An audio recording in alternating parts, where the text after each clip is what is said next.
So I'm pretty sure we're live. I'm here Yep. with Heather Angel Jacoby from the Center for Pranic? Pranic Healing Yeah. in Maine.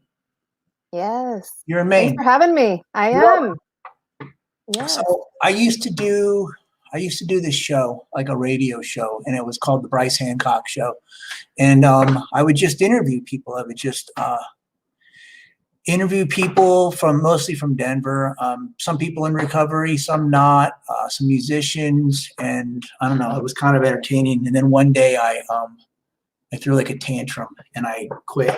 I quit the whole thing, and I was just like, I'm not doing this anymore. And the truth is, it's not really what I do, but there's a pandemic, and so we're all stuck.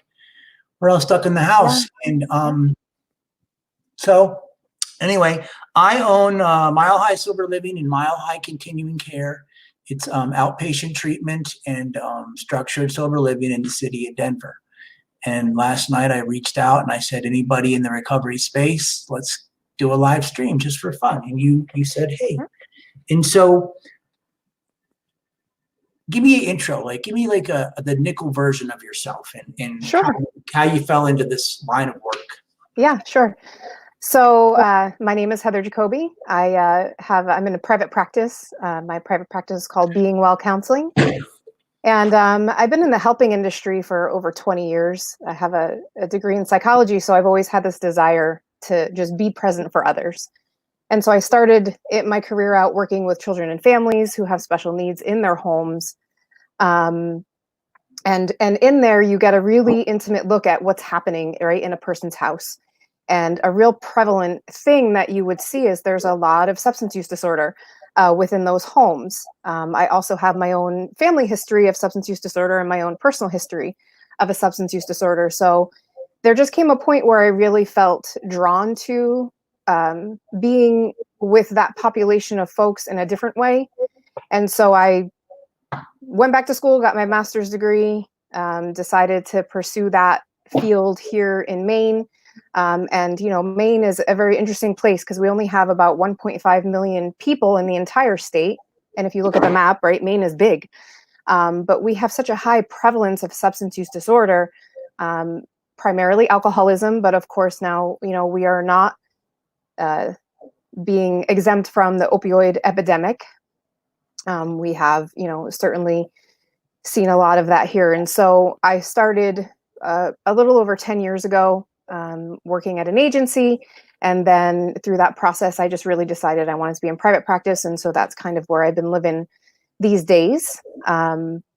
So yeah, that's kind of I don't know if that's a nickel version, but that's a little bit about me. Yeah, that's good. So yeah, what we're finding here in Colorado, and I think a lot of the Midwest, is crystal meth. Oh, yes. It's interesting because, I always wondered why in Maine we saw the use of so many depressants when we are already in a very depressed area. So I was always like, where are the stimulants? It's very interesting. And in the past probably 3 years, we've seen just a really huge influx of methamphetamine as well as just crack. It's like it made this huge comeback. And so a lot of my clients that we would work through the opioid use disorder, they're, stabilizing, they're not using any, opioids anymore. And then all of a sudden they're like, yeah, well, I was, using crack the other night. And it's like, no. Yeah. And it's, I guess it's a different beast, but the same nonetheless, right? I mean, addiction is addiction. It's seeking to escape something within yourself or utilize some sort of outside thing to provide you with something inside. And so, yeah, I think we're in the same boat here. And again, it's such a strange, because we're so rural in most of Maine. It's very rural. So it's decimating just entire communities. And so again, even more reason that I feel like we need to get the word out, be present for our communities, educate the communities, so that, I loved seeing you on here saying, hey, let's do something live, because I feel like we need more of these conversations happening so that we can just get rid of this stigma, addiction is present everywhere. We can't pretend like it's in some closet somewhere. Like, no, let's just talk about it and let's figure out what is it we're missing as humanity that we have such a high rate. And especially when I look at, the 20 somethings, when I'm working with the teenagers, and it's just like, oh my goodness, like you're 15 and you're already, struggling with such severe addictive tendencies. Like we gotta figure out as a society, what are we missing here? Yeah. And how do we get that back? Yeah. So yeah, there's like I think like, I don't know, it's readily available. Like, yeah, when I was a kid, we would go hang around at the liquor store and yeah, wait for like, the right person, that had the right look, like they would buy us. oh yeah, yeah, And we'd ask for beer. And I think now it's easier for kids to get drugs at school than Yeah. it is to get beer. And yeah, oh yeah, you know what I mean? And so like what I'm finding, we have close to, I don't know, 90 beds in sober living, close to right now. And you don't find regular old alcoholics anymore. It's always like, right. what are they? Polysub, yeah, Yeah, polysubstance, substance abuse, yeah, right? yeah. It's just a fancy way of saying like, whatever, what do you got? Yeah. What do you got? You can get your hands on to escape whatever's happening inside you at that moment. Yeah, and I was a Yeah. polysubstance abuser myself, and then at the end Yeah. of my, addiction, it was just alcohol. I was just on alcohol and whatever was prescribed to me, which was, plenty. But Yeah. so how long? So how'd you get sober? Are you sober? Do you consider yourself? I am 100%. Yeah, I consider I'm 100% sober. It's interesting because I think that is definitely something that motivated me. It was such a normal part of every day, right? And I was that person who, and for some people who watch this, they may not even know my story. So I was, able to use substances all day, every day, and nobody knew. I was the straight A student. I was the, executive of nonprofit agency. I had that look of propriety, when in reality I was not present. So actually part of what really got me into sobriety was discovering the energy practice that I now do, and have a company for here in Maine, and it's called Pranic Healing. And so I had been doing other modalities as a side hustle, so to speak. I would do Reiki, I would do readings for people. I mean, I've always been very connected in that way in my life.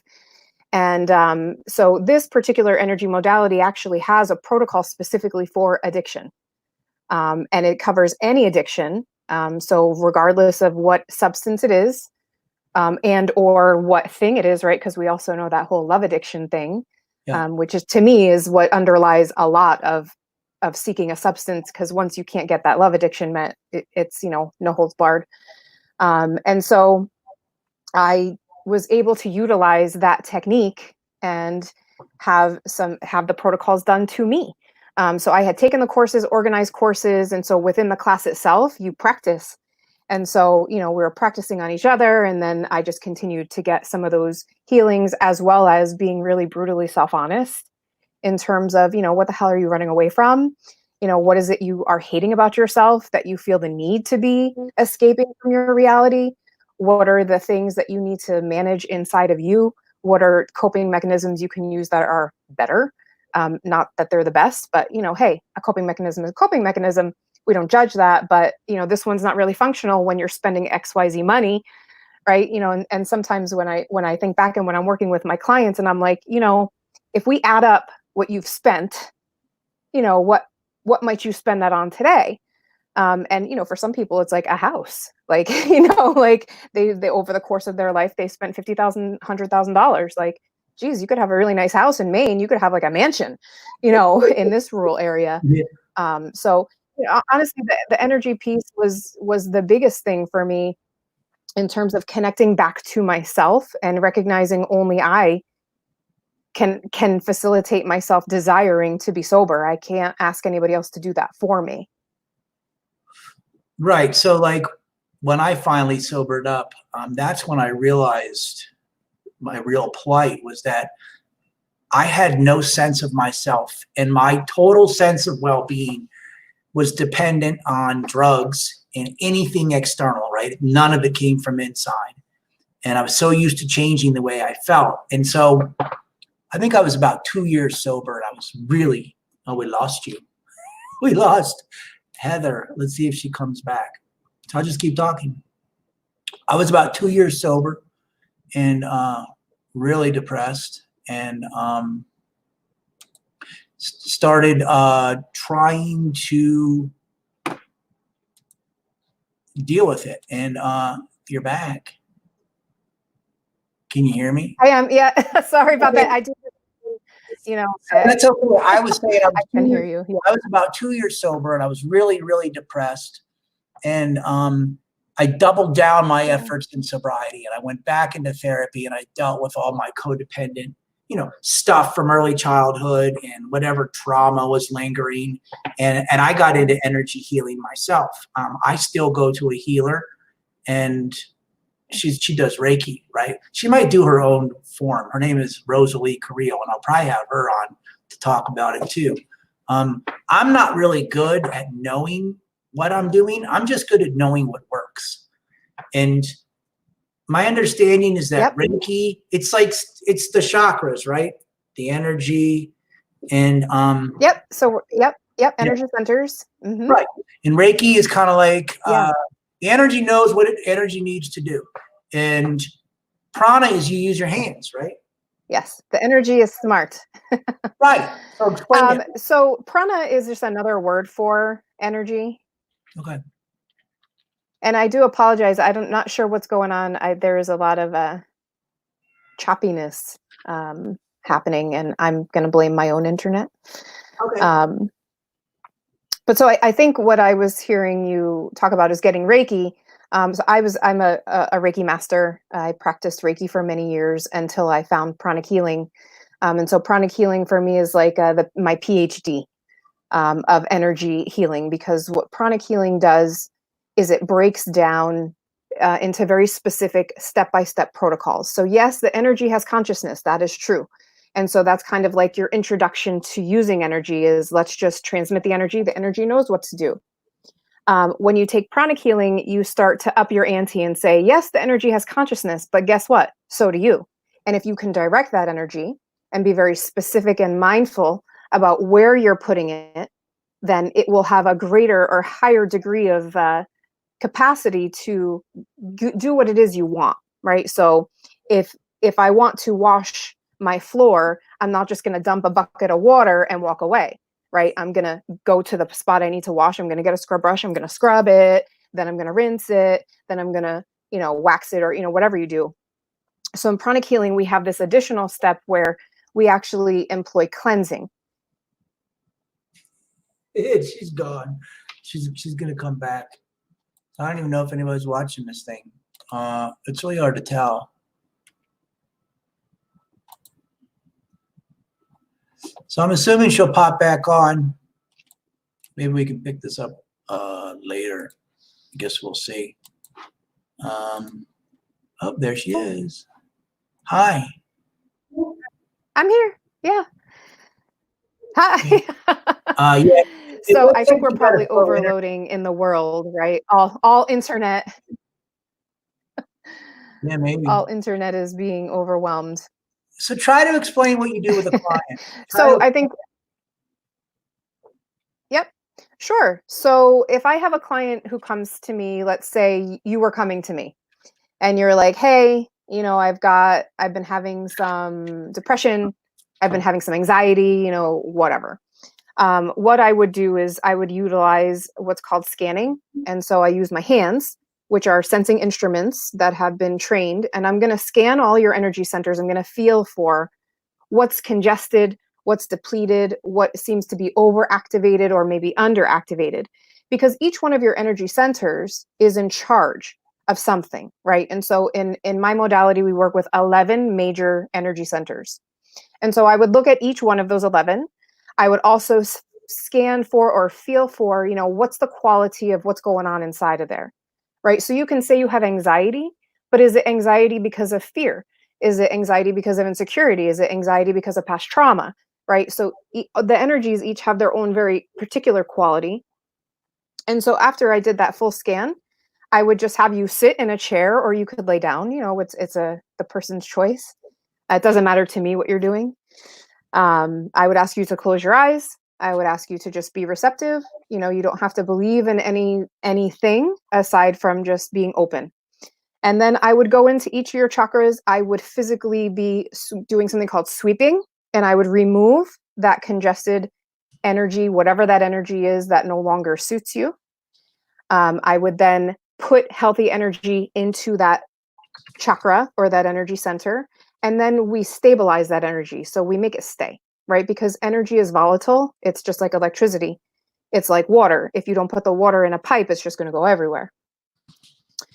And so we would then also do something called general sweeping, and that's where we would clean your auric bodies. And so we have these energy bodies outside of us. You are able to sense them with Carillion photography. I don't know if you've heard of that before. That's from like the late 1800s. It's very fascinating. It's a Russian couple who created a technology using photography that can actually capture your energy. So, these are concepts that have been practiced for a really long time, and science is now catching up. So when I do general sweeping, what I'm doing is I'm cleaning your energy body. I'm also disentangling what is called your health rays. And so your health rays extend beyond your body. Their job is to absorb healthy prana and to get rid of used up prana. So especially now in this time where people are very aware of their immune systems, right? We're in this global pandemic. In my world, as you're keeping your energy body healthy, if your health rays are doing their job properly, then dis-ease or diseased energy or congested energy, it really can't stick. And so we would clean all of that. And just from that, it's going to facilitate your own body to do what it's supposed to do, right? Your body is a whole system. It was created whole. What happens is we lose touch with, right? So we lose touch with, we're not just a physical body. We're also an energy body. We're a spiritual body. We're a mental body. We're an emotional body. We have all of these bodies, and most people are only concerned with this. And they think it's this, right? And so if we look at addiction, it's obsession with this, right? Yeah. With my physical self. And so I actually incorporate pranic healing into many of my sessions with clients who are open to it, because if we don't understand the energy component behind it, then finding your way towards wholeness is very difficult and a very long path where we can cut some of that down. So when I teach clients about their energy system, when we do sometimes, at the last 5 minutes of a therapy session, I'll do a quick healing for them. And we don't do that all the time. And when I don't, I will have them say, "Oh, can you do that thing you do? Because I just felt so much better. I didn't even think about using for like 3 days. Like it wasn't, you know what I mean?" And I'm like, okay. So we know when the energy body is healed or whole or healthy, then the physical body, the mind, the rest of it can get in line. Yeah. And so what we're doing is just supporting your body's natural ability to do what it's supposed to do. The byproduct of that is also just a greater level of connection, right? So if we talk about, if you practice a 12-step program, so a connection to a higher power, right? Sure. That spirituality is certainly a huge piece of recovery, at least in my experience, that when people find that thing, whatever that thing is, you can call it God, Allah, Buddha, universal source, the sky, whatever you call it. If you have a connection to something higher than you, what's happening is there is actually a cord. There's an anatomy to your spiritual self. And that cord allows higher fuel to come in. When we are so in ourselves, when we are struggling with a substance, what happens is that cord becomes very small. It's there, but it's really tiny. So it's letting in not a ton of good energy, right? So then you're just absorbing from your environment. And what do we know typically about folks who are in active use is their environment is often filled with other people using, right? Yeah. So then they're just trading back and forth, right? This congested energy. Yeah. And so, part of what I can also do is I can help disconnect them from that and then hopefully reconnect them to this part, right? So by making the energy centers more balanced, operating properly, right? Inhaling, exhaling the way they should, they're more likely to make a decision from here instead of like here. You know what I mean? Right. I mean, when your only thought is I need to use, right? I need to Right. get that thing. That's what we would say is a solar plexus reaction. And that's, that, I don't know if you can see, it's this hollow area right here. And that energy center is really good for a lot of things, but can also be very self-centered. It can kind of be like a toddler. So I know you have little ones. I do. Yeah. So if you remember when Trace was a toddler, Yeah. yeah, what was that like, right? Would you leave him home alone? No. Would you let him be in charge of the house? He was. Yeah, no. And so that's actually how I explain it to my clients is I'm like, right now you're living in your solar plexus. The solar plexus is a toddler. So it wants a cookie. It wants a cookie right now. Sure. I don't want to take a nap. It's not listening to the wisdom of the parent. And so, sometimes that's very helpful in helping people understand those energy centers have jobs. When we clean them, they're able to function properly, and you're more likely to start making choices and decisions that are going to be best for you and your overall good. Yeah. It's amazing. Like the more like different pathways, like evidence-based pathways for substance use disorder, Yep. in energy and spirituality, the more I Oh, yeah. realize they're all the same. It's Absolutely. all the same thing, Yep. right? Like Yep. a 12-step program, like if you get like the right sponsor, they'll say the only point of AA, only point of the steps is to lead you to God, right? Yep. And so you're saying kind of the same thing, certainly different language, right? And Absolutely. Yeah. but like, the big book says power flows into our life, right? Yep. And so it's awesome, right? And so do you help people? Because that's what a lot of people struggle with. They hear the word God and they're like, Oh, yeah. No, I'm out. Yeah, absolutely. Well, I literally have people say, I'm mad at God, and it's like, okay, no problem. We don't have to use that language. And that's the beauty of pranic healing for me is and I do need to give credit to Master Choa Koksui. He's the founder of pranic healing. He's no longer in his body. But these are his teachings. He was a chemical engineer. So he was also that he had the right and left brain going. And so he really broke things down scientifically. Okay. And actually part of the mission of pranic healing is that pranic healing is a bridge between, science and spirit. And so what I love about this is I can present this to a client using whatever language is comfortable for them. But at the end of the day, I'm going to do the same techniques. We're going to participate in the same kind of things. We're just going to use different words, right? So I might use chakra with somebody like you who has experience. When I have, because I am in rural Maine. So I have like the dudes, I like to call them the dudes. They're like coming in greasy, smelling of diesel fuel, they're my dudes, and I love them. Okay. And so when I talk to them in their language. So if it's a carpenter, I talk about their body like a house and the foundation and what is that built on? And, where do you draw your energy from? Who gives you the blueprints? Is it an architect? So who's the architect, right? And so I use whatever language fits for that person. But at the end of the day, it all leads back to if you understand your energy body, if you understand these things, and you understand there is a connection to something. And often what happens is we engage in a conversation where they will share this experience that they've had in their life, right? Like, I knew my son was not well. I knew, my wife was calling, I knew, whatever it is. And so then we start saying, well, geez, where does that come from? Where does that knowingness come from? Where do you think that comes from? And so we can just talk about just the energy that surrounds us. And so there is an energy, an all-pervasive energy. It's energy with consciousness and matter. And so they can understand that concept, right? Because they work on things and like, hey, if you don't have a battery, does the car run? If you don't put fuel in the car, is it going to work? No. Okay. So here's a way to get fuel. Let's just try it.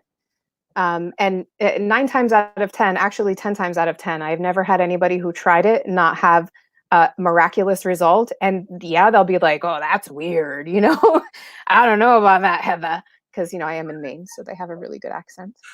Heather, that's some crazy stuff right there. But they'll be like, but my pain is gone. So I didn't feel like I needed to get drunk last night because my back no longer hurts. Great. Yeah. And so I like to just leave it open in terms of it's energy with consciousness, whatever you want to call it. Doesn't have to be God. And actually, this is not about God per se. I mean, it can be a way towards that. But this is actually about how are you going to understand yourself?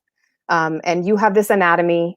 Nobody made you aware of it until now. Now that you're aware of it, hey, what do you have to lose? You know what I mean? Yeah. And again, 10 times out of 10, people are very open.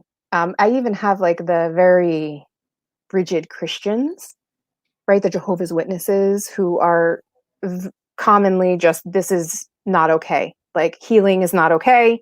Only God does that. Only Jesus does that, whatever. But when somebody is in so much pain and they know you do something and you're like, well, would you let me try? And geez, now I have no pain. I can walk. I can, I had a woman who had just fallen and her knee was huge and she's a devout Jehovah's Witness. And I was just like, hey, can I just try this? Because you literally can't even walk out of my office right now. Like you're in so much pain. And within 5 minutes, the swelling was gone. The pain was gone. And yes, it was a little off-putting for her. And she would never ask for it, but she was like, okay, there's got to be something to this. Yeah. And I said, okay, it is what it is. Yeah, that's cool. Wayne Dyer, somebody asked him, like, well, how do you feel about all these, women with their crystals? And he said, look, if I had hemorrhoids and a crystal would help, I would make a chair out of crystals, like whatever works, right? That's what I'm saying. Yeah. Right. Whatever works. Exactly. Yeah. And actually, we have pranic crystal healing. So that's like the 4th level after you learn how to use your hands. We then teach you how to use a specialty crystal to just keep yourself from getting contaminated. Really, it's a safety function. So we're not all like woozy woozy about it. It's like, no, this is a tool like a scalpel, and I use it like a scalpel, and we're gonna get that stuff out of you. But yeah, you can see behind me. I don't know if you can see my crystals. You're little. I'm a crystal fan, but I certainly put it on. I'm a little fuzzy. A little bit. I don't know if it's my. I hear you fine. I can hear you. Can you hear me? Is there a delay? Looks like there's a delay. Oh, good. I can hear you. Yeah, there's a little bit of a delay. Yeah, okay. Yeah. Well, it's been really nice talking to you. I believe in this stuff. We've incorporated energy healing and meditations into our sober living program for ever since I started it. And usually the dudes, right, will be like, yeah, it's stupid, right? And then they'll try it and they'll be like, that was awesome, dude. I'm going to keep doing that. And oh yeah. Yeah. So I believe in it, right? And just any kind of spirituality, any kind of way in, right? Like I used to do this. I used to do right. And she'd say, everybody just needs a way in, an access point, right? Whatever that is for them. That's right. They just need it. And so I believe that like you're facilitating that too, right? And it sounds like you're even doing more than facilitating it. So you can't do this stuff over the internet though, huh? You have to. Absolutely, we can. Cool. Oh yeah. All Distant healing is one of the most amazing aspects of this, right? Because we are all connected. We are all part of the Earth's energy grid. So I can send energy to you. I literally, right before we got on, one of my clients who is a distant client, they have a severe nerve disorder of like 40 years. And we just started connecting. And they were having severe pain. And I was able to do healing immediately for that person and give them a modicum of relief. So yeah, no, we can actually do this anywhere, any place, anytime. I actually have clients like I have never met who I do healings for. We've never actually met in person. We've met like this way. And again, just amazing, amazing results. Sometimes the results are even better because you're in your space, you're relaxing, you're, in your own groove. So yeah, we can do this online. We have a specialized meditation called the Twin Hearts meditation that Master Choa devised, which is a service meditation. And actually, I have a friend there in Denver who is a pranic healer. His name is Christian Long. I would love to connect you, and maybe he could come facilitate a Twin Hearts in one of your groups when we're allowed to be together again. I know him. You do? I do. What? I met him years ago. That's crazy. Mm-hmm. Yeah. Yeah. So he's a pranic healer, right? I mean, I've known Christian for years. Very interesting, right? Small world. Yeah. Yeah. Yeah. But I would also love, if you ever want to zoom me into something, I would love to do anything with your folks. Like the wheels are turning, right? Like I know a lot of people that do some sort of energy work and do it with clients with substance use disorder. And so what I'm going to do is I'm going to set up a thing where we can have like a conversation. Yeah, I would love that. I would love that so much. I love to get this out there and just help as many people as possible. It's interesting you said about the dudes in meditation. One of the most powerful Twin Hearts I have ever had in my life was at the Maine State Prison. I have a friend who owns a yoga studio. And so, yoga in the prisons is really taken off. And so first this person invited her and she's just like, hey, somebody backed out. Will you come and do Twin Hearts with them? And I'm like, sure. And so, you're going in the prison. I mean, this is like in Maine, it's like the big prison. It's not the little jail. It's prison. And you're in this room with, I mean, there were probably 30 dudes in there. Yeah. And because it's the men's prison. And so we started the meditation, and I have never in my life felt so much love is the only word I could describe it with. And afterwards, every single one of them was just so grateful. We had tears. We had, I mean, it was just so amazing. And so I really love being able to open people's hearts in that way and have them experience that. And just honestly, I'd never felt safer in my whole life than in that prison, in that room with 30, convicted criminals. Right. And I was just like, this is like, I'll come back here every day if I didn't live an hour and a half away. Yeah. So, that's awesome. Yeah. So I think this is the beautiful thing about this modality is it isn't fluffy. It's very step-by-step science-based. And so, especially sometimes for people who identify with more male tendencies, it can be really powerful because it does hit, all those good activities that then get them to be more connected to that heart, because we know that heart space is important. So that was kind of one of the last things that I wanted to just mention is, I think in the behavioral health world, we get so caught up in clinical talk, or people get really caught up right in that boundaries and, this and that. And yes, of course, you need to have boundaries. I'm a clinical supervisor. Of course, you shouldn't be willy-nilly self-disclosing. However, I think that we have to put the love back into treatment if we want people to heal and get better. Agreed. So, I think, love is that dirty four-letter word in our industry. And I think it needs to not be. I think if you don't have love, then you should not be doing this work. I agree. You need like a balance of like the clinical. Yes. Talk. You need to know what you're doing. Right. Yeah, like I said before, I'm really bad at knowing what I'm doing. I just know what works for me. Yes. I'm a serial entrepreneur, and I opened up something that was purposeful for me. Yeah. And lucky enough to attract the right people. I do not do therapy. I do not do clinical work. You know what I mean? Yeah. Well, man, it was really good talking to you. Thank you so much, Heather. I'm going to stay in touch with you, and we're gonna do something. Do. All right. Yeah, I see it happening. Cool. All right. Have a good day. All right. You too. Bye. Bye.